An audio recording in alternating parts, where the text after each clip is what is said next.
Assalamualaikum warahmatullahi wabarakatuh. Halo, selamat pagi pemirsa podcast yang menyaksikan podcast hari ini dalam podcast pelaporan pelaksanaan pembangunan daerah dengan topik bahasan kebijakan tata kelola pemanfaatan sumber daya air masyarakat non berusaha pada kawasan Benteng Alam Kars di daerah istimewa Yogyakarta. Senang sekali saya Cynthia Rina kembali hadir menjumpai Anda dan tentu saja hari ini ada beberapa narasumber yang akan membahas mengenai kawasan Benteng Alam Kars di daerah istimewa Yogyakarta, utamanya berada di Gunung Kidul dan juga di Kabupaten Bantul. Sudah hadir bersama saya pada pagi hari ini, yakni untuk yang pertama ada Sekretaris Lurah Girisuko Kapanewon Panggang Gunung Kidul, ada Ibu Wahyu Setioningsih. Selamat pagi, Bu. Dan untuk yang kedua ada dari Asintia Sunyata Speleological Club atau ASC, ada Bapak Thomas Suryono. Selamat pagi Bapak.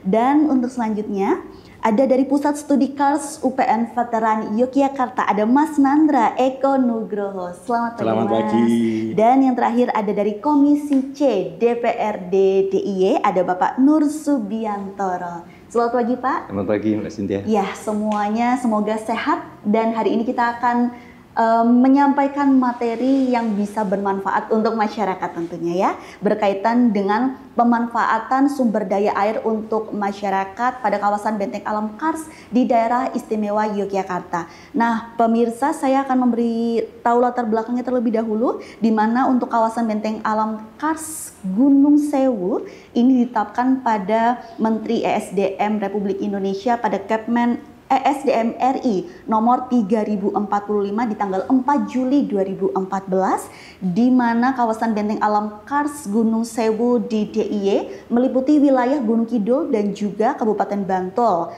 Dan untuk KBAK atau kawasan Benteng Alam Kars Gunung Sewu ini juga merupakan kawasan lindung geologi sebagai bagian dari kawasan lindung nasional, bahwa di kawasan tersebut ini banyak mengandung sumber air yang potensial.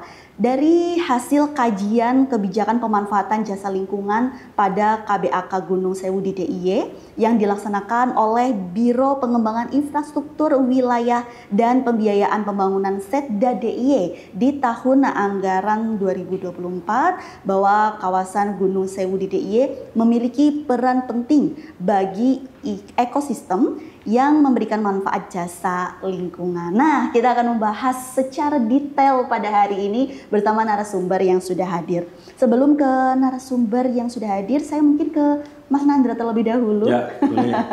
Nah, untuk pengertian terkait dengan kawasan Kars dan potensinya serta pentingnya kawasan Kars ini bagi kehidupan khususnya yang berada di Gunung Sewu, di Gunung Kidul dan juga Kabupaten Bantul ini sendiri.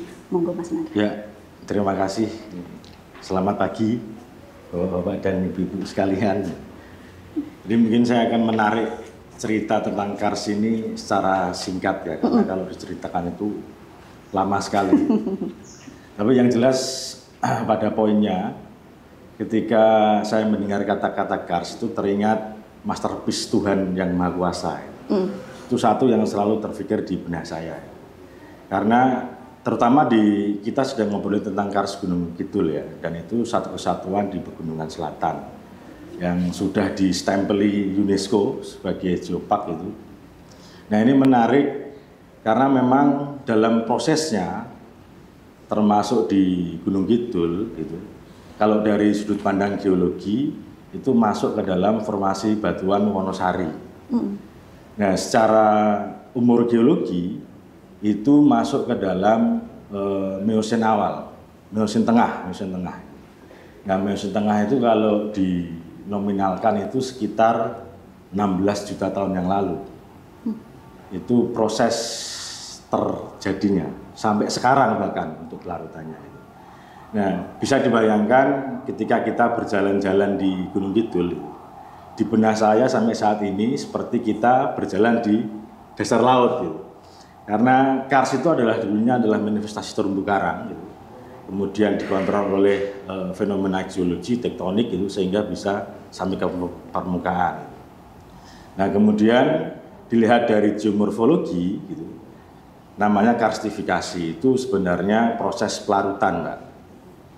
Jadi kalau beberapa orang geomorfologi itu istilahnya adalah solusional. Kemudian kalau beberapa lagi bilangnya itu pelarutan, itu sama saja. Jadi kars itu adalah menjelaskan tentang proses pelarutan, di mana kalsium karbonat atau batu gamping yang warnanya putih itu kemudian mengalami perkembangan, dia larut, kemudian membentuk bentukan bentang alam, namanya exokars dan endokars. Kalau exokars itu bentang alam yang ada di atas permukaan. Itu dibagi menjadi dua, ada yang bentukan positif dan ada yang bentukan negatif. Kalau yang bentukan positif itu ada kubah, ada bukit, gitu, ada yang di Gunung Sewu itu yang berbanyak-banyak beribu bukit gitu.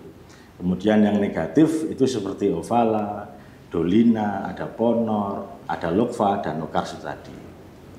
Kemudian fenomena yang ada di dalam itu namanya endokars. Itu fenomena terbentuknya sistem pergoaan, speleotemnya itu ada stalaktit, stalagmit, terus kolom dan sebagainya. Nah, masing-masing itu menjadi satu kesatuan gitu. Dan kalau dilihat dari morfologinya, topografinya, karstifikasi yang paling baik itu yang daerah-daerah pantai tadi. Kalau tadi saya bilang formasi Wonosari itu umurnya 16 juta tahun yang lalu gitu. Bahkan di regional itu ketebalannya itu 400 sampai 800 meter. Itu ketebalannya. Komposisinya ada terumbu, masif, kemudian ada yang berlapis. Dan tentunya itu menjadi toren terbesar ketika besok Jogja itu ada permasalahan tentang air. Nah, solusinya Gunung Kidul gitu. Tapi nggak tahu ini kita diskusikan bersama. Begitu mungkin pembukaannya kira-kira, Pak. Oke, nah bagaimana untuk perhatian khusus ini sendiri terhadap kawasan kars tersebut sehingga kita tahu bahwa di situ tuh ada potensial seperti yang sumber air, ya, seperti itu. Perhatian khususnya untuk secara menyeluruh seperti apa? Ya, mungkin ditarik dari regulasi yang dimandatkan kepada Kars Gunung Kidul pada hal ini itu tertuang dalam Permen SDM nomor 17 tahun 2012 ini, tentang pembatasan delinasi KBAK, jadi kawasan bentang alam kars itu dilindungi oleh regulasi itu tadi. Dan kenapa dia bisa dilindungi selain KBAK, kemudian statusnya geopark, kemudian hutan lindung geologi gitu, yang tidak boleh dirubah secara morfologi gitu. Tapi fungsi esensialnya tetap harus digunakan, apalagi terkait dengan masyarakat dan pemanfaatannya, karena harus ada unsur ilmiahnya, harus ada sosialnya, juga harus ada ekonominya. Tentu merujuk dari situ semua, ketika nawacita kita adalah pembangunan berkelanjutan gitu, bahwa harus adil, tumbuh dan lestari. Nah, itu menjadi sustainable. Nah, maka ketika kita membangun di daerah-daerah kars, itu memanfaatkan juga, itu harus dengan pengawasan yang ketat. Gunung Kidul ini kan dari dulu dalam tanda petik itu kan wilayah yang kering. Sebenarnya bagi orang-orang geologi itu tidak seperti itu. Di bawah itu luar biasa. Bahkan separuh cadangan air di DIY itu ada di Gunung Kidul. Yang menjadi persoalan adalah bagaimana aksesnya. Karena kita mencari sumber air di Gampeng tadi, di wilayah kars itu berbeda dengan di wilayah DIY pada umumnya. Karena bentuknya seperti spon, dia berongga gitu. Dan sistemnya itu konduit, seperti paralon yang di dalamnya itu ada airnya. Dan itu akan berbelok sesuka hatinya ketika bertemu dengan struktur. Nah, nanti ahli gua itu yang biasa memetakan itu. Dan dalam pemanfaatannya itu harus dikontrol dengan baik. Kalau secara normal, dia antara suplai air yang masuk dengan yang dikeluarkan itu perennial, jadi sustainable selalu itu. Tapi ketika ada salah satu yang dirusak, nah itu pasti akan debitnya berkurang. Kemudian kalau curah hujan sekarang kan jadi tersangka ya, curah hujan gitu. Kalau hujan sedikit kemudian banjir, wah ini curah hujannya tinggi gitu. Di Gunung Kidul kok bisa banjir kan gitu. Bukan seperti itu aturan mainnya gitu. Kalau dia landscape-nya terjaga dengan baik gitu, pasti antara suplai yang masuk kemudian yang dikeluarkan, entah itu lewat air limpasan, entah itu lewat mata air, dia akan balance. Tapi kalau salah satu itu dirusak, dipotong, dibuka dan sebagainya, maka suplai yang masuk akan berkurang. Kemudian air limpasan akan bertambah. Maka kalau sekarang banjir, kalau hujan sedikit Gunung Kidul banjir. Outlet di Bribin, di Ngobaran, Seropan itu bahkan keruh sekali. Dan sama-sama sampai ke sana. Kalau kita wisata pantai di pinggir-pinggir pantai yang diambil PDAM, itu kan kalau hujan keruh sekali. Dan banyak sampah yang ada di sana. Itu bukti dari ada keterkaitan antara yang kars di atas dan kars yang di bawah. Kalau sejauh ini untuk kegiatan penelitian yang sudah dilakukan dari Pusat Studi Kars UPN sendiri terhadap kondisi yang seperti itu gimana, Mas? Ya kalau kita di ranah akademisi melihat dinamika seperti itu ya sangat prihatin. Karena tadi bagi kami batu-batu yang ada di sana itu umurnya 16 juta tahun gitu. Terus kita naik motor di sana itu seperti naik motor di dasar laut nih. Terumbu karang yang dulu di bawah laut bisa di atas gitu. Itu sesuatu hal yang sangat luar biasa bagi kami. Melihat dinamika yang sekarang itu memang prihatin. Nah, terkait dengan riset-riset yang dilakukan oleh Pusdikars, karena kita di kampus, maka mandat kita adalah Tridharma perguruan tinggi ya. Jadi pendidikan, pengabdian masyarakat dan riset itu. Tapi yang biasa kami lakukan, yang sekarang konsen di situ, salah satunya selain pendampingan tadi, bagaimana masyarakat memahami terkait dengan Kars. Kami juga punya riset yang kita tuangkan dalam buku. Jadi ya kita ada buku mengenal hidrologi Kars edisi 1 dan 2. Lebih-lebih di tahun 2013, kita mencoba memetakan model-model bukit yang ada di Pegunungan Kars Gunung Sewu. Di situ kan jelas Gunung Sewu, berarti kan gunungnya banyak ya. Kemudian kita spesifik meneliti itu ternyata berbeda-beda. Setiap bukit itu ternyata bentukannya berbeda-beda. Ada yang kerucut betul gitu, ada yang agak lonjong, ada yang atasnya datar dan sebagainya. Yang dikontrol oleh kemirian lereng, perlapisan, resistensi dan macam sebagainya. Nah itu nanti berapa sih tangkapannya ketika air masuk dan sebagainya. Itu yang sedang konsen kami lakukan di sana. Baik, gitu. Kalau ini kan dari Pusat Studi Kars dari akademisi dari UPN Veteran Yogyakarta. Nah, saya mungkin ke Pak Thomas, aku dari ASC. Baik. Kalau ASC ini sendiri pemirsa bergerak di bidang speleologi yang memiliki tujuan memberikan pengertian dan kesadaran akan pelestarian lingkungan goa. Berarti ini kan juga lebih pendekatan juga ke masyarakat ya Pak Thomas ya, berkaitan dengan pelestarian goa termasuk Kars ini sendiri. Nah, kalau sejauh ini kegiatan yang dilakukan oleh ASC pada goa yang berada di kawasan Kars di ini sendiri seperti apa, Pak Thomas? Baik, selamat pagi. Selamat pagi, Pak. Sebelumnya saya ingin bercerita tentang ASC. Jadi ASC itu berdiri tahun 84. Oh, cukup lama ya Pak ya? 1984 itu para senior saya gitu yang mendirikan. Kemudian pada awalnya itu bentuk organisasinya sebenarnya cuma klub hobi gitu. Tetapi terakhir-terakhir ini kita mengubah organisasinya menjadi berbadan hukum gitu, jadi seperti NGO gitu. Nah, dari perkembangannya itu juga mengubah bentuk kegiatan kami gitu. Jadi dari dulu awalnya kita hanya melakukan kegiatan penelusuran gua yang maksudnya itu untuk mendata gua dan lingkungannya gitu. Otomatis kita menelusuri gua, kemudian kita petakan gitu untuk memetakan potensi kawasan yang ada gitu.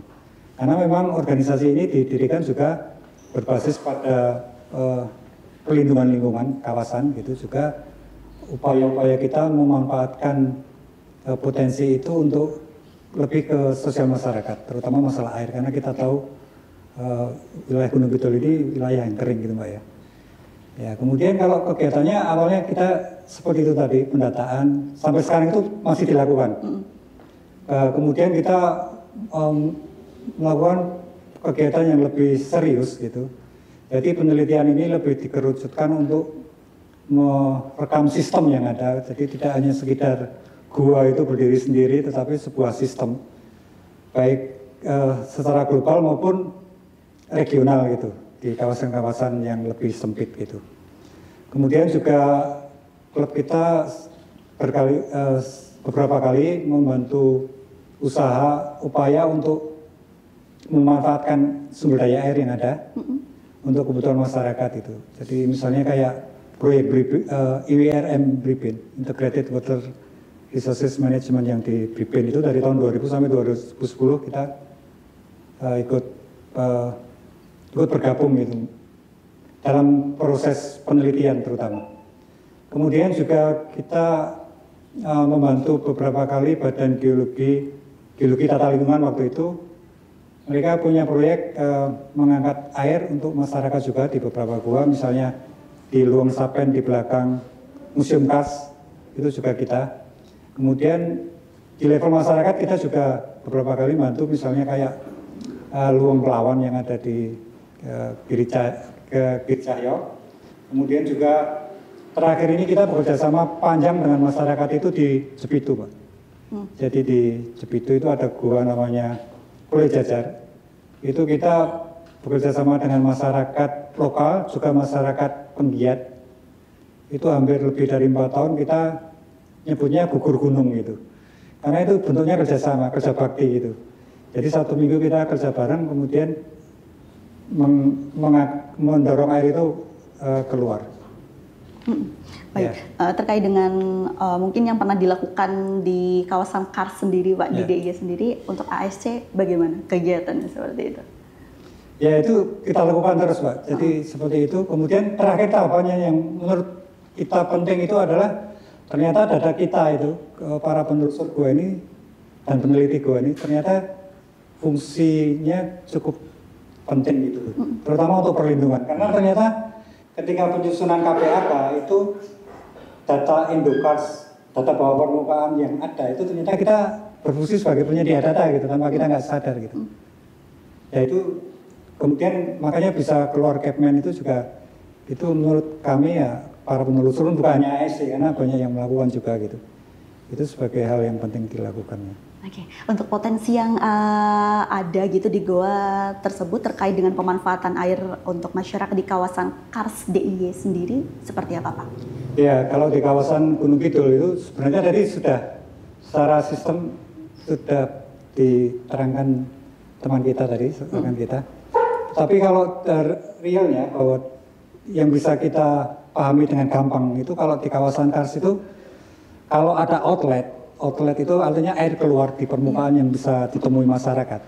Itu pasti ada hilirnya, pasti ada inletnya, pasti ada hulunya. Kalau kita menyusuri pantai di kawasan Gunung Kidul dari wilayah Sadeng sampai Parangtritis itu muncul banyak mata air. Yang paling besar memang yang ditemukan adalah sumber baron.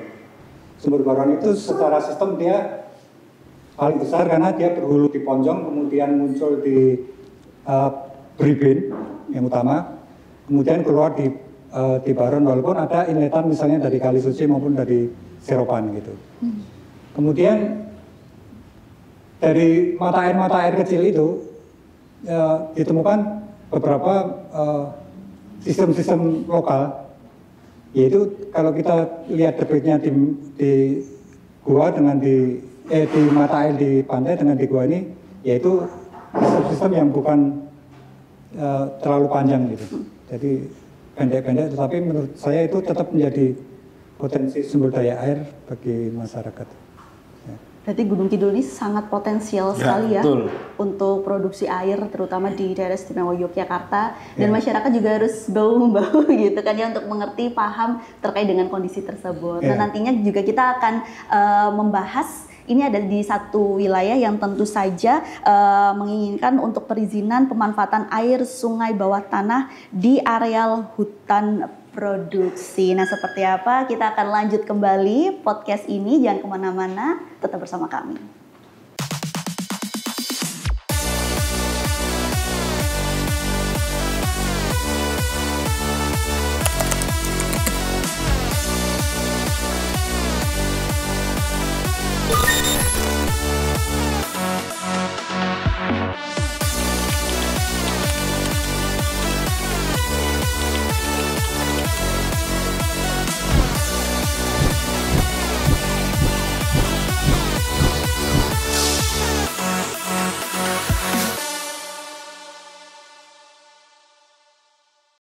Pemirsa, kembali dalam podcast pelaporan pelaksanaan pembangunan daerah dalam topik kebijakan tata kelola pemanfaatan sumber daya air untuk masyarakat non-berusaha pada kawasan bentang alam Kars di daerah istimewa Yogyakarta. Tadi kita sudah banyak mengetahui tentang bagaimana potensialnya kawasan Kars terkait dengan pemanfaatan sumber daya airnya untuk masyarakat saat ini, dan tentu saja kita juga akan ingin mengetahui bagaimana situasi yang berada di kawasan Gunung Kidul tersebut. Nah, ini sudah ada Ibu Wahyu Setioningsih selaku Sekretaris Lurah Girisuko Kapanewon Panggang Gunung Kidul.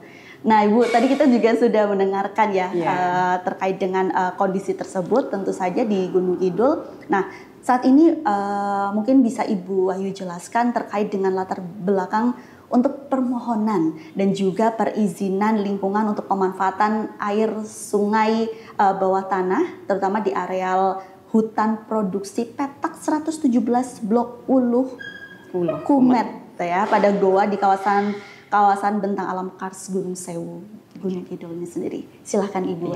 Terima kasih Mbak. Mungkin sebelumnya saya ceritakan dulu gambaran secara umum kelurahan kami Girisuko yang berada di perbatasan Bantul. Gitu. Kami Girisuko ini salah satu kelurahan di Gunung Kidul dengan luas wilayah 2.554 hektar, yang mana 1.400 sekian merupakan kawasan hutan negara. Itu. Kemudian kami terbagi menjadi 9 wilayah padukuhan, yang mana diantaranya 3 padukuhan itu mengalami kekurangan air bersih, kesulitan memenuhi air bersih untuk kebutuhan sehari-hari. Nah, kebetulan yang 6 padukuhan lainnya itu ada sumber mata air yang dekat dengan pemukiman, sehingga di 6 padukuhan itu tidak menjadi masalah. Nah, kemudian sebenarnya beberapa upaya sudah dilakukan untuk mengatasi kesulitan air bersih tersebut. Di antaranya dahulu di 2016 kalau tidak salah itu pernah ada dari ESDM juga turun ke Girisuko dalam hal untuk mengangkat Uluh Kumet dan Gua Grubuk kalau tidak salah waktu itu.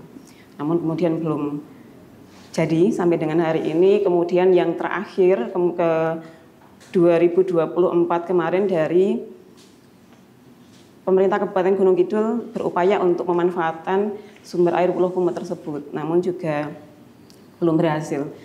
Kebetulan kemarin bersamaan dengan NGO dari Jerman, ASB, dengan program Seger Warasnya untuk program pemenuhan air minum dan penyehatan lingkungan, itu hadir di kelurahan kami, mendampingi kami selama 3 tahun. Berhubungan dengan agak sulitnya ketika pemerintah daerah Gunung Kidul untuk mengangkat Uluh Kumet tersebut bersama dengan PDAM, kami punya alternatif bersama-sama dengan berkolaborasi dengan ASB tersebut dalam hal tersebut gitu.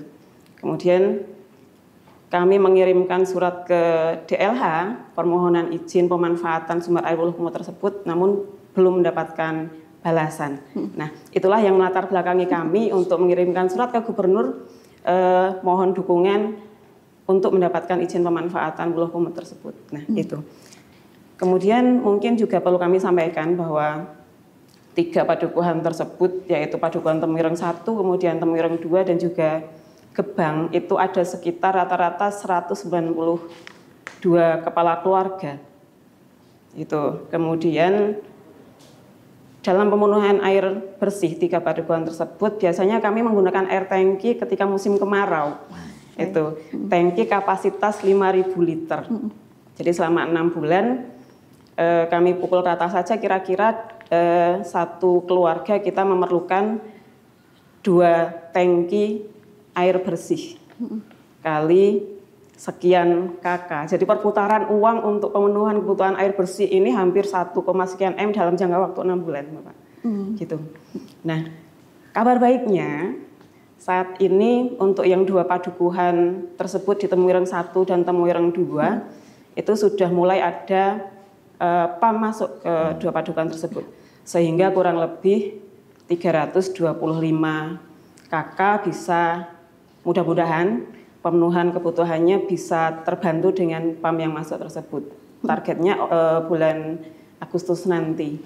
Namun yang masih menjadi persoalan adalah di Padukuhan Gebang, Bapak. Ada 192 KK di situ. Iya. Dan itu kesulitan pemenuhan air bersih tersebut sudah terjadi dari entah kapan zamannya yang lalu sampai dengan hari ini gitu. Namun demikian ada potensi di wilayah Padukan Gebang tersebut yaitu Gua Wuluh Kumat yang mana berada di petak 117 itu.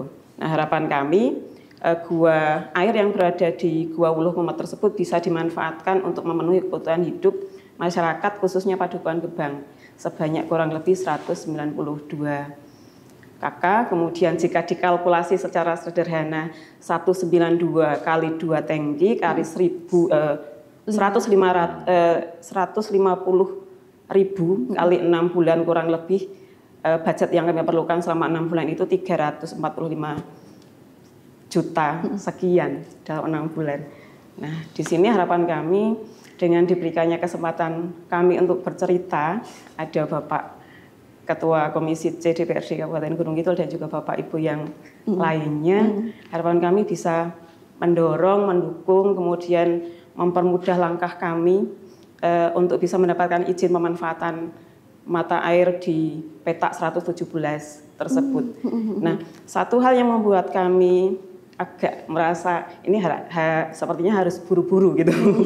Karena sebenarnya kami menangkap peluang dari program ASB tersebut melalui program Segar Warasnya. Itu kami mempunyai kesempatan 3 bulan kurang lebih bulan Juni sampai dengan September.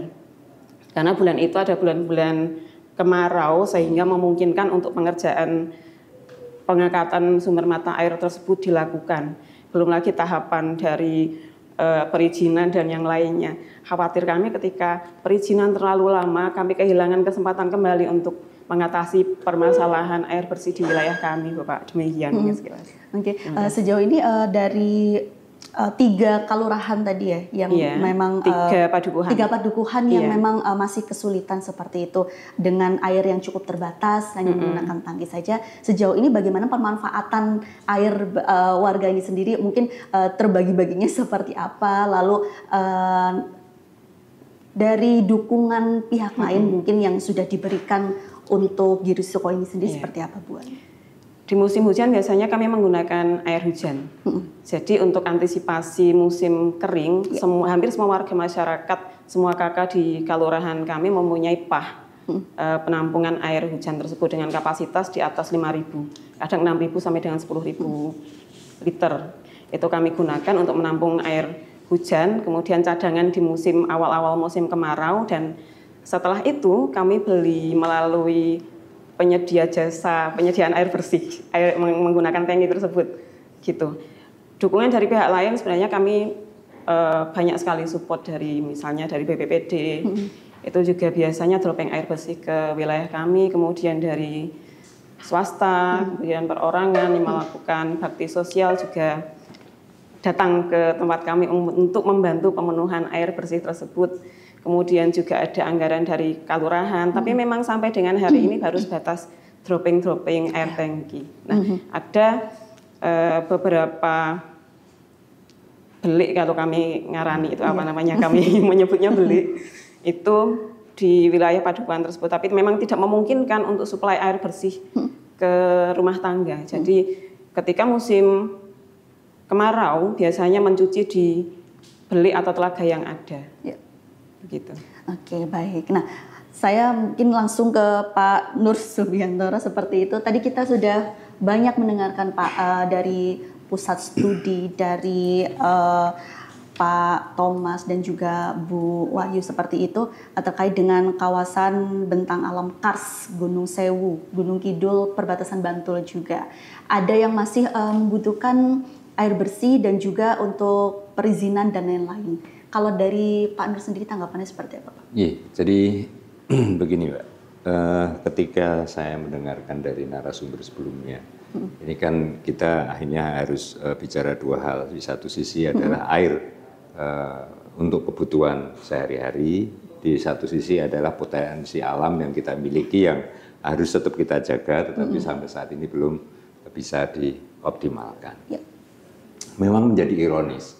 Kalau dari PN tadi disampaikan bahwa baru dengar ini kan saya, kalau di Gunung Kidul ini cadangan air ini bahkan untuk mencukupi DIY, cadangan DIY. Ini menarik. Artinya padahal sampai saat ini ironis. Saudara-saudara kita yang di Gunung Kidul ketika musim kemarau, mereka harus, ya mohon maaf, dengan ekonomi mereka yang justru rendah, tetapi air saja harus beli. Padahal di saudara-saudara kita yang di sini itu musim kemarau air dibuang-buang untuk cuci mobil, untuk ini kan menjadi sesuatu yang ironis. Makanya ini menjadi dan kami dari sisi pemerintahan kita akan dorong itu, karena memang perintah dari Bapak Presiden termasuk dari Astagita adalah ketahanan pangan, air dan energi. Ini kami di komisi kita sudah bahas itu, bahkan memang kami mentargetkan kemarin ketika saya sekarang jadi ketua komisi C DPRD DIY, kami mentargetkan harapan kami 5 tahun kami ke depan ini nanti untuk masalah-masalah yang dihadapi oleh saudara-saudara kita di Gunung Kidul ini bisa teratasi. Karena kan air ini, saya bicara air dulu, air ini kan menjadi kebutuhan yang sangat vital untuk tubuh manusia. Air itu sendiri yang bisa dikonsumsi itu kan air bersih. Dalam untuk dikonsumsi kan ada beberapa kategori. Bersih dalam bentuk ini yang memang betul bersih, jernih. Yang kedua bebas dari bakteri-bakteri yang nanti bisa merusak tubuh. Nah, saya kadang-kadang kan kalau melihat ini mikirnya, wah kasihan juga saudara-saudara kita Gunung Kidul yang mereka itu beli air tangki tadi udah dibilang ya. Saya pernah melihat air tangki itu mengambilnya bukan dari sumber air yang sehat. Dari sungai masuk tangki, ya kalau kelihatan fisiklinya ya tetap bersih, tetapi kan di situ bakterinya kita tidak tahu kadar pH-nya berapa, ininya berapa, sehingga nanti ketika terkonsumsi oleh tubuh manusia ya itu menjadi tidak baik. Nah, saya jadi menarik ketika sekarang bicara soal teknologi dan kondisi alam. Ya, kalau memang kondisi alam seperti itu, ya kenapa justru kita tidak optimalkan potensial yang dimiliki, tetapi tetap kita berharap karena kita kan juga ada perda yang melindungi kawasan geopark gitu, sehingga apalagi disampaikan kalau sampai struktur-struktur bebatuan di situ, karst di situ sampai ada perusakan, maka bisa merubah sistem itu sehingga nanti sistem resapan kemudian pengalinan itu pun bisa berubah. Nah, mungkin ini butuh kolaborasi nanti antara pemerintah daerah, ahli, teknisi untuk bisa mencari solusi ini, solusi yang terbaik ini untuk nanti mengatasi. Karena kalau kita sudah di Komisi Mitra Kerja kami, PUSDM sudah melakukan dan beberapa program. Ini ketemu baru ini. Saya baru tadi malam mendiskusikan dengan teman-teman untuk berapa memang kita ada mau kasih pompa ya dari yang nanti bisa dikelola kepedulian dari masyarakat seperti PAM Sima Swakarsa seperti itu. Gunung Kidul memang ada beberapa titik, tetapi mungkin tidak tahu apa masuk di tempatnya Mbak, coba besok saya cek kalau masih bisa digeser, kalau memang itu sangat membutuhkan kenapa tidak. Nah, kendalanya di sana Mas teknisi, ketika kita mau mengambil air di situ ada pakai geolistrik itu memang sulit di situ. Jadi mungkin setelah saya dengar dari ini kadang-kadang kan sumber air ini berkelok semaunya sendiri, ya berkelok semau sendiri. Ketika di situ sudah di geolistrik ditemukan, wah ini sumber air yang bagus, diambil. Beberapa bisa terambil, tapi justru beberapa waktu kemudian hilang sumber itu. Mungkin karena ada pengerusakan di sisi lain sehingga aliran itu terbelokkan. Karena kan sistemnya yang kayak spon diceritakan tadi, sehingga kan air itu liar saja tidak bisa diarahkan. Nah ini jadi menarik Mbak untuk nanti kita memang didiskusikan, ini menyangkut hajat hidup saudara-saudara kita yang di Gunung Kidul, dan nanti memang bentang yang harus memang kita amankan agar nanti alam tidak merusak alam, sehingga ekosistem yang ada di sana tetap bisa terjaga untuk ketahanan air kita.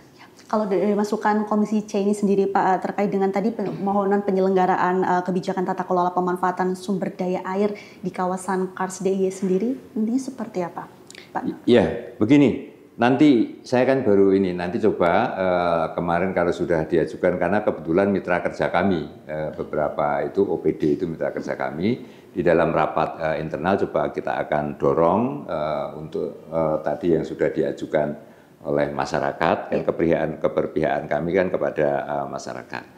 Dan selain itu justru ini ada para ahli dan aktivis.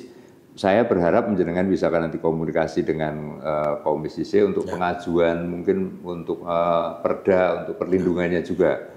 Ya, Kars ini kayaknya kita belum ada perda untuk melindungi kawasan Kars agar terjaga sumber-sumber air yang baik, karena kadang-kadang kebijakan itu kan suka ini Mbak, repot kalau tidak diatur dengan perencanaan yang panjang. Sistem air kita ini kan bagus bersih, ini kan justru dataran tinggi itu menjadi penampung air yang luar biasa, kemudian ekosistem tumbuhan ini juga menjadikan air itu menjadi sehat, tetapi kadang-kadang kan pembangunan juga merusak lingkungan, sehingga nanti ya ambil contoh aja tapi tidak air ini ketika di satu sisi kita akan membuka jalur selatan ya, adanya JLS masuk ke hutan, akhirnya kemarin kan saudara-saudara kita yang di kawasan Bantul di Perbuatas itu ada kera ekor panjang. Setelah kita tengok ya ekosistemnya yang terusak karena rumah tinggalnya mereka dengar suara jelang itu untuk pembangunan itu ya pada takut, larinya kalau ke selatan kan sudah pantai, nggak mungkin ya larinya ke utara. Saya mendeteksi ini kera Gunung Kidul, ini bukan kera Bantul. Nah ini hanya untuk gambaran saja. Oleh karena itu air ini menjadi penting, kita siap nanti untuk mendorong pemerintah, dan pemerintah sebenarnya sudah turun tangan. Tetapi memang pemerintah kan punya keterbatasan. Oleh karena itu bagian dari Bu Sekretaris ini yang mewakili masyarakat di sana, partisipasi masyarakat untuk nanti turut serta. Nah ini sudah mengajukan usul izin, nanti kita coba cek ya Mbak. Nanti. Nah, itu dia. Mungkin Bu Ayu tanggapannya seperti apa setelah mungkin Pak Nur sudah memberikan kejelasan seperti itu?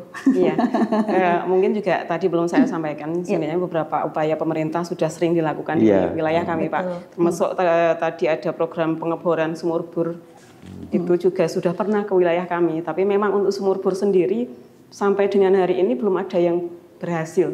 Nah, sebenarnya kami malah lebih berharap pengangkatan sumber air Wuluh Kumet ini yang bisa dieksekusi. Gitu, jadi karena, semacam sumur dalam ya, jadi, untuk bisa mengambil sumber air yang ada.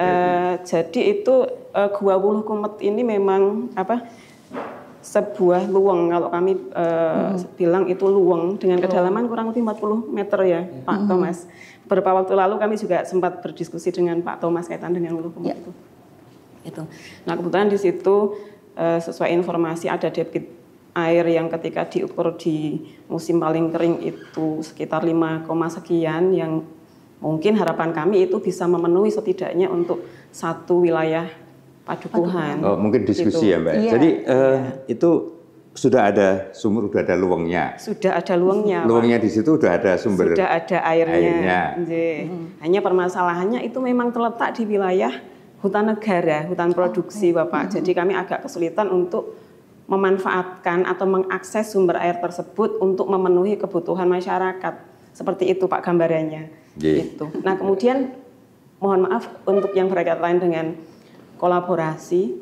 Sebenarnya ketika ini kita berhasil memanfaatkan Wuluh Kumet ini, banyak sekali kolaborasi yang ada di situ.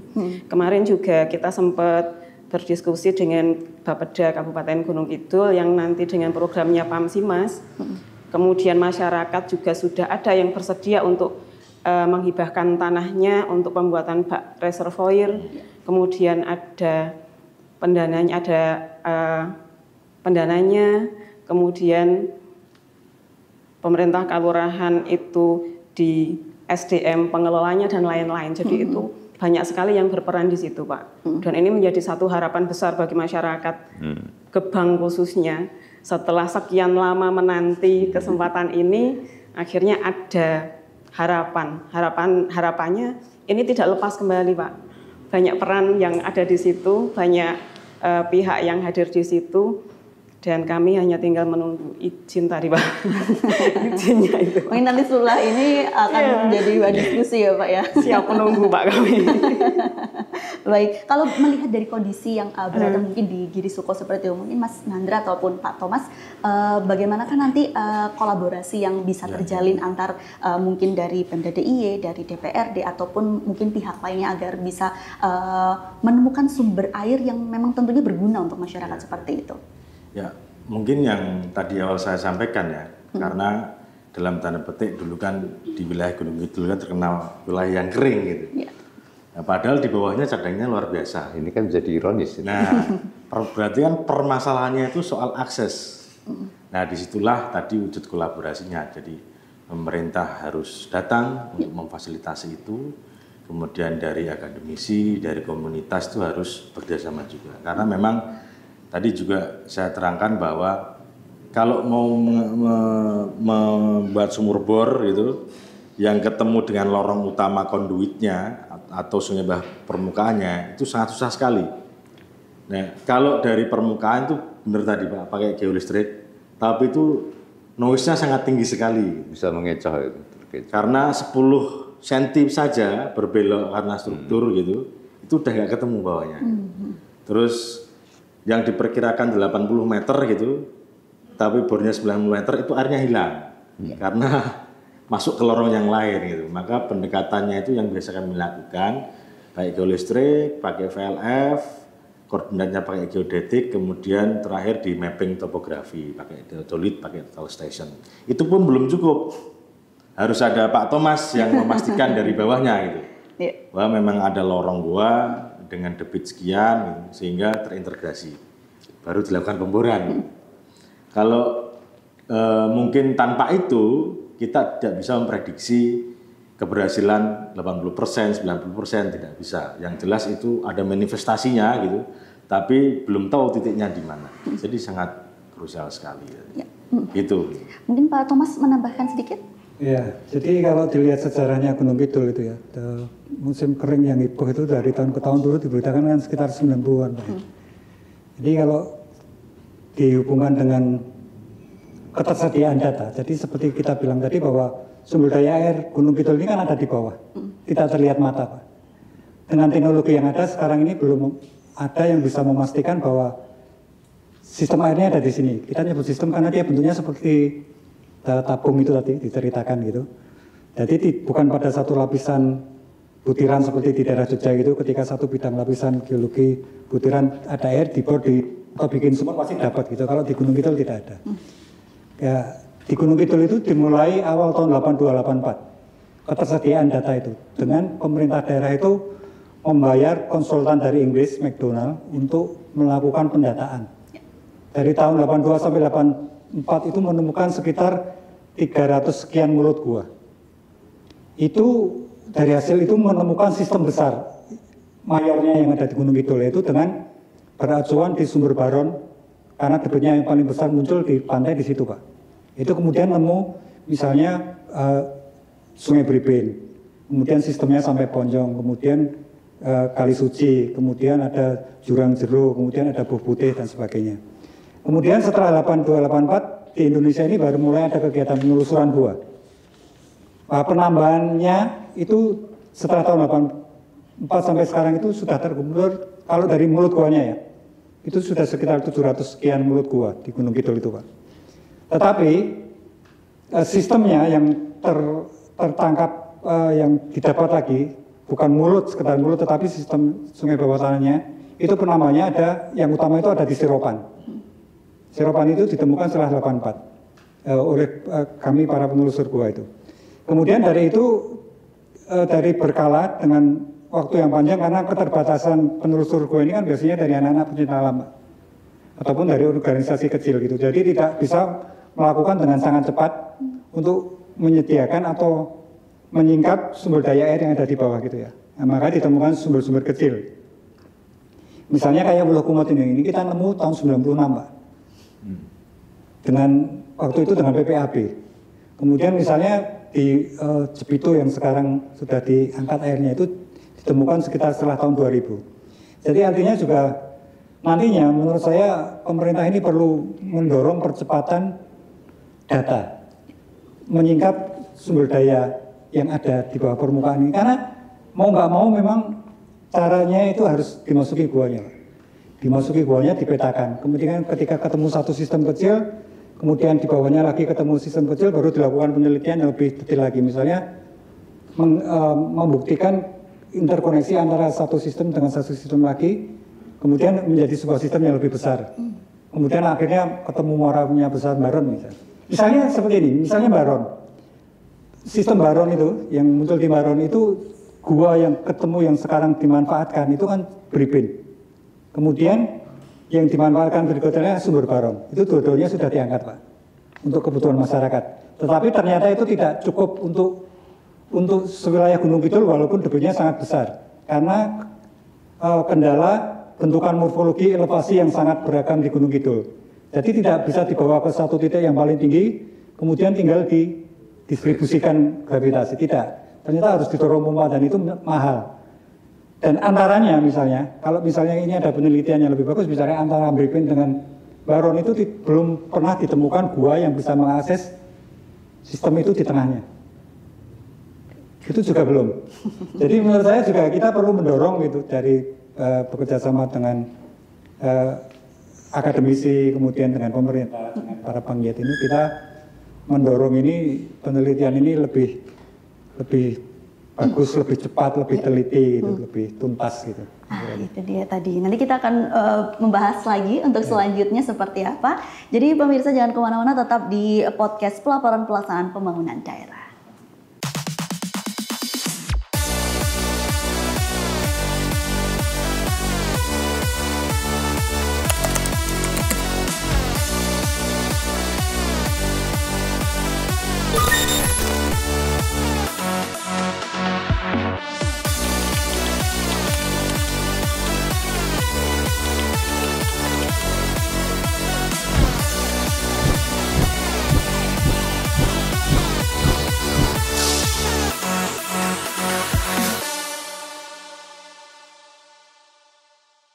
Pemirsa, kembali lagi dalam topik pembicaraan kita masih dengan kebijakan tata kelola pemanfaatan sumber daya air untuk masyarakat non berusaha di kawasan Bentang Alam Kars di Daerah Istimewa Yogyakarta. Kita sudah berdiskusi bersama bagaimana kondisi di kawasan Gunung Kidul dengan Bentang Alam Karsnya seperti itu, pemanfaatan air, dan saat ini bagaimanakah solusi agar nantinya masyarakat pun juga bisa terakses sumber daya air yang bisa digunakan untuk masyarakat tentunya. Nah, mungkin saya ke Pak Thomas lagi seperti itu, Pak. Apakah memang sudah ada praktik untuk pemanfaatan air gua yang telah dilakukan seperti itu, dan mungkin dari estimasi biaya seperti itu yang tadi sudah dijelaskan untuk ada pengangkatan air dari goa yang memang sudah ditelusuri sekian lama, mungkin dari ASC seperti itu, nantinya seperti apa? Monggo. Ya baik, kalau soal pemanfaatan sudah jelas ada di Gunung Kidul ya, dari hasil pemetaan penelitian yang menemukan sistem besar itu kan sudah ada banyak layanan yang dikelola oleh PDAM ya, yaitu yang dari Bribin, kemudian dari Seropan, Mobaran, juga dari Sumber Baron. Itu sistem besar, jadi ya distribusinya lebih besar gitu, lebih luas gitu. Kemudian ini sebenarnya fenomena menarik dari misalnya kejadian Cempaka kemarin yang ketika banjir besar mempengaruhi sistem bawah permukaan, kemudian mempengaruhi juga sistem layanan gitu ya. Ternyata dengan sistem besar ini ketika failed atau ada gangguan, yang terpengaruh juga besar Pak.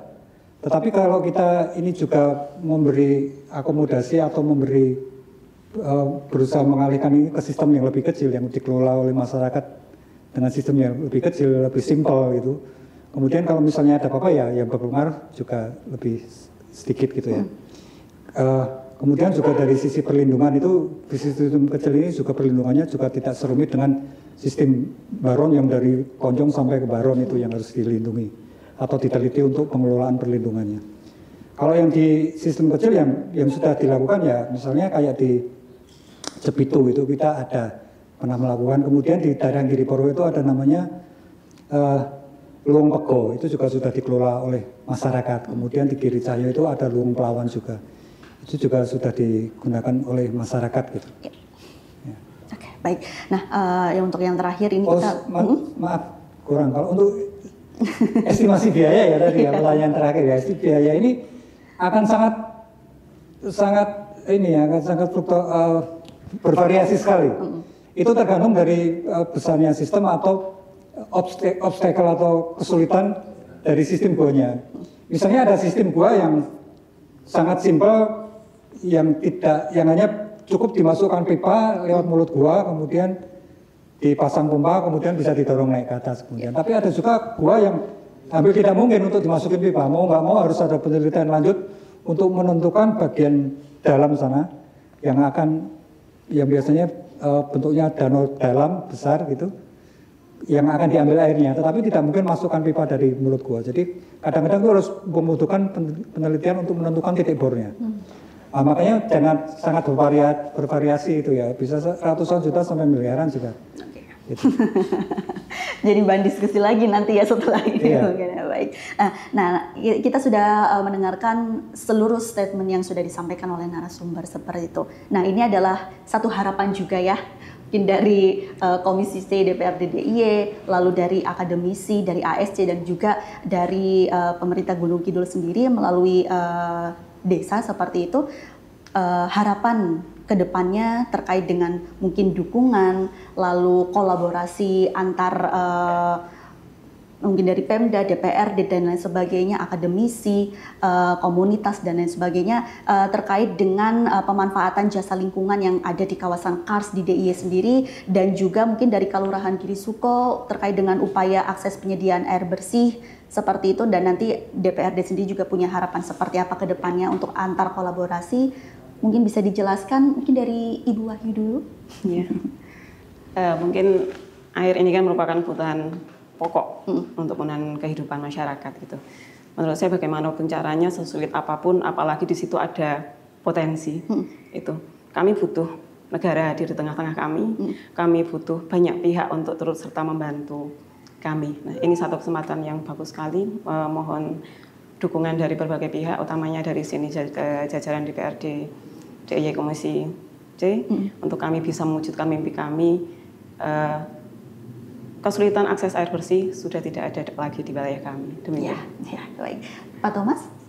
Ya, kalau saya juga mendorong sebenarnya. Jadi selama ini kan kolaborasi kita dengan masyarakat itu ya sudah sangat bagus. Gitu. Ya.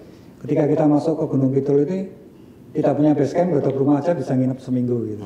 Nggak masalah, masyarakat sangat terbuka, luar biasa gitu. Dengan akademisi juga sudah. Nah, dengan pemerintah ini menurut saya yang perlu penguatan ya. Kita bersama-sama mendorong ini menjadi sebuah regulasi atau perundangan yang mengakomodasi kepentingan masyarakat ini juga. Dengan kasus-kasus seperti ini juga gitu. Ataupun dengan pembiayaan yang dikelola oleh pemerintah untuk skala-skala kecil yang bisa dikelola oleh satu dukuh atau dua dukuhan gitu yang bisa dimanfaatkan masyarakat.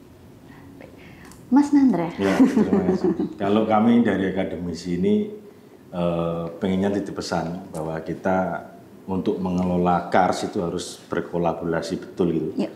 Antara komunitas, kemudian pemerintah, dan selalu yang dikedepankan itu asas kehati-hatian dalam membangun di wilayah Kars. Semaksimal mungkin untuk kemaslahatan masyarakat karena ada fungsi sosial dan ekonomi. Ya. Tapi tolong diperhatikan ketika ada industri, ini skala industri ya. Kalau usaha yang dilakukan masyarakat mungkin mencukupi kebutuhan. Kalau sudah masuk ke skala industri, entah itu pariwisata, entah itu pertambangan dan sebagainya, itu mohon untuk dikaji dengan detail, dipertimbangkan secara matang-matang terlebih dahulu. Itu mungkin. Oke. Baik, monggo Pak Nur, dukungan nantinya yang akan diberikan setelah tadi beberapa statement yang sudah diberikan seperti itu nantinya Dewan? Masyarakat Girisubo adalah masyarakat kami juga di daerah istimewa Yogyakarta. Tentu apa yang menjadi kebutuhan, itu bukan lagi keinginan, itu sudah kebutuhan di masyarakat. di Giri Subo, umumnya di Gunung Kidul, itu tentu kita akan dorong. Tetapi memang tadi saya sampaikan harus tetap diperhatikan beberapa aspek untuk lingkungan, dan sebenarnya juga ada kepentingan juga. Tadi ada kepentingan bisnis, kepentingan perorangan, ini memang nanti tentu menjadi tupoksi kami bagian dari termasuk pengawasan.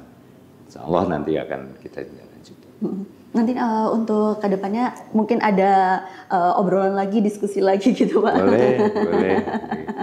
Oke, baik. Nah, jadi kita sudah mengetahui ya Pak ya, bagaimana untuk kawasan Bentang Kars ini sendiri seperti apa di daerah istimewa Yogyakarta, lalu untuk pemanfaatan sumber daya air yang sudah ada di Gunung Kidul yang luar biasa banyaknya dan memang harus dimanfaatkan lebih lagi seperti itu, dan butuh kajian lebih dalam agar nantinya sumber air ini akan semakin banyak terutama di daerah wilayah Gunung Kidul, di kawasan Bentang Alam Kars di daerah istimewa Yogyakarta. Semoga ini juga bisa bermanfaat bagi masyarakat yang mendengarkan podcast ini agar nantinya juga sama-sama untuk bisa berkolaborasi seperti itu, baik dari pemerintah daerah, lalu dari akademisi, dari ASC, dan juga dari pemerintahan di kelurahan itu sendiri. Baik, untuk yang lainnya mungkin ada tambahan statement-statement yang lain agar nantinya bisa diajak masyarakat juga untuk berkolaborasi. Mungkin Pak Nur mau ada tambahan? Insya Allah minggu depan saya akan targetkan untuk tinjauan lokasi, sidak ke sana untuk melihat secara langsung fakta lapangannya. Kemudian mungkin kalau kita podcast ini kan waktunya cuma 1 jam, kita bisa diskusi di sana lebih panjang lagi untuk membantu masyarakat Indonesia. Terima kasih. Mungkin Mas Nandra ingin kolaborasi apa gitu Mas, ataupun nantinya akan ada peluang apa yang ingin diteliti atau seperti apa gitu? Ya, saya cuma berharap satu, dari hasil kolaborasi itu di Gunung Kidul itu sudah punya peta sebaran goa dengan pendugaan sungai bawah permukaannya secara detail, khusus di lingkup Gunung Kidul, sehingga nanti untuk pemanfaatannya bisa terukur, jelas, dan tentunya untuk masyarakat. Iya, baik. Pak Thomas? Ya baik, mungkin acara-acara seperti ini yang memberikan informasi ke masyarakat soal Kars ini juga sangat penting ya. Misalnya kayak Bapak Komisi C tadi nggak tahu kalau Gunung Kidul ternyata airnya segitu banyak gitu ya. Ini karena memang mungkin kita perlu mengedukasi masyarakat kalau boleh dibilang gitu, dengan cara memberikan informasi bahwa sebegini kompleksnya wilayah Kars gitu, dan sebegitu besarnya potensi yang ada, dan sebegitu pentingnya gitu. Tidak hanya mengorientasikan pada pemanfaatan tetapi juga perlindungan gitu, karena ternyata ketika bisa dilindungi dengan baik, manfaatnya juga sangat banyak gitu. Dan saya sangat setuju kalau misalnya sekali waktu, kalau orang Jawa bilangnya wala-waliin zaman gitu, ketika zaman berubah. Mungkin Jogja itu memang konsumsi airnya dari Gunung Kidul, ketika sistem akuifer Merapi itu sudah sangat kacau, begitu banyak orang berkegiatan, lahannya berkurang, airnya berkurang di kota, mungkin saja kita ngambilnya dari Gunung Kidul. Ini sudah terbukti. Misalnya kayak sistem seropan itu, ternyata pemanfaatnya tidak hanya di Gunung Kidul, sekarang bahkan sudah sampai dibawa ke wilayah Wonogiri di daerah Pracimantoro. Itu yang konsumsi sudah di sana. Jadi sudah perlu berbangga Gunung Kidul, walaupun kekeringan ternyata masih bisa suplai air ke wilayah lain. Gitu. Dan ini bukti bahwa memang kita punya sumber daya yang sangat bagus. Baik. Bu Ayu mau ada tanggapan lagi? Sepertinya cukup. Cukup ya, nanti tunggu Pak Nur untuk bisa datang ke sana nanti ya. Baik. Terima kasih untuk pemirsa yang sudah mendengarkan podcast pelaporan pelaksanaan pembangunan daerah, terutama dalam topik bahasan kebijakan tata kelola pemanfaatan sumber daya air untuk masyarakat non berusaha pada kawasan Bentang Alam Kars di daerah istimewa Yogyakarta. Semoga informasi ini juga bisa bermanfaat untuk Anda semua. Saya juga mengucapkan terima kasih sepenuhnya untuk keempat narasumber kami, Sekretaris Lurah Giri Suko Kapanewon Panggang Gunung Kidul, Ibu Wahyu Setioningsih, dari Asintia Sunyata Speleological Club atau ASC, Bapak Thomas Suryono, dari Pusat Studi Kars UPN Veteran Yogyakarta, Mas Nandra Eko Nugroho, dan tentu saja dari Komisi C DPRD DIY, Pak Nur Subiantoro. Terima kasih kesempatan hari ini, semoga kita bisa bertemu lagi di lain kesempatan. Akhir kata, pemirsa, saya Cynthia Rina pamit undur diri. Terima kasih. Wassalamualaikum warahmatullahi wabarakatuh. Waalaikumsalam.